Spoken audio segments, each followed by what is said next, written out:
You know, the biggest issue I think I have and many other people have with Mike Bloomberg and how he's defending his stop-and-frisk record is that he doesn't seem to know what he's defending. And that for me is a problem. You know, he goes, oh, I apologize for the policy. And people are not as angry about the policy, I think, as how the policy was targeted.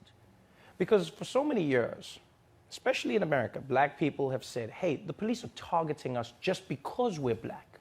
They treat us like we're all criminals. They're not just trying to go for criminals. And what would people say? The people, oh, you're overreacting. Cops are not just going to throw you against the wall. You must have done something. And I can imagine for a long time, for many black Americans, it must have felt like being gaslit. You know what's happening to you. You say what's happening to you, and people are like, that's crazy. And I can imagine how for many white people in America, they're like, that is crazy.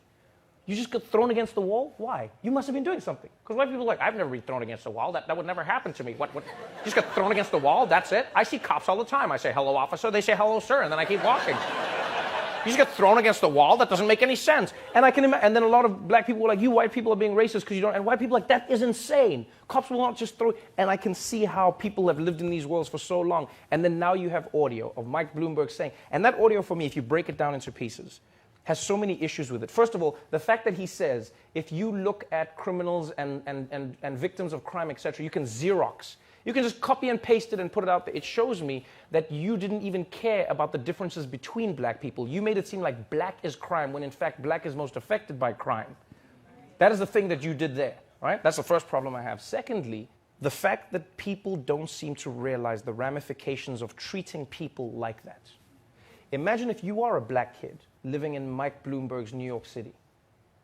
Every day, you're getting frisked and thrown against the wall. Put over the hood of a car every day. This is what cops are just, this is your life. Now imagine if you are a black kid who lives in this world. A cop gets you, throws you into a wall. You got something, no. You carry, next day it happens again. Maybe next week, maybe next month, whenever it is. At some point, what do you say? Fuck the police. Yeah? And then you get people like, why don't you respect the police? Why don't they respect me? They don't protect and serve me. These people come and throw me against the wall and treat me like a criminal. You know what I mean?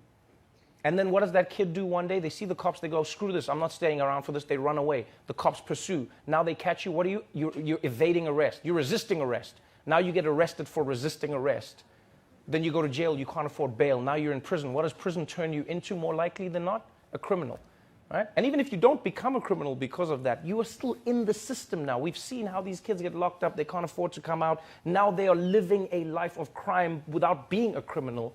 And then you're just like, oh, but these kids spend all their time in jail. How did they get to jail? Why were you running from the cops? Because I was tired of being thrown against the motherfucking wall. I'm not going to stick around for that. I remember that in high school. I didn't wait. The bully came and I was like, oh, shit. And I was gone. I wasn't going to stand there and be like, yeah, well, good afternoon, bully. Nice to see you again. Different thing today, yes? Are we going to talk this out? No, at some point you knew the bully was going to do what he's going to do, so you ran before they even got to you.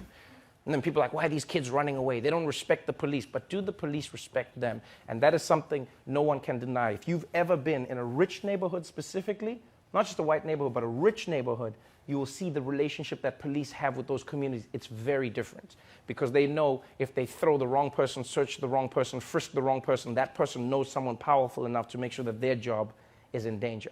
And those are the dynamics that you're dealing with here. And so my problem with Mike Bloomberg is he's not saying, I'm sorry for targeting black people. I'm sorry for treating black people like second-class citizens. I'm sorry for gaslighting black people for so long. No, he's just like, I'm sorry that stop and frisk happened to affect black communities. And it's like, no, it didn't happen to.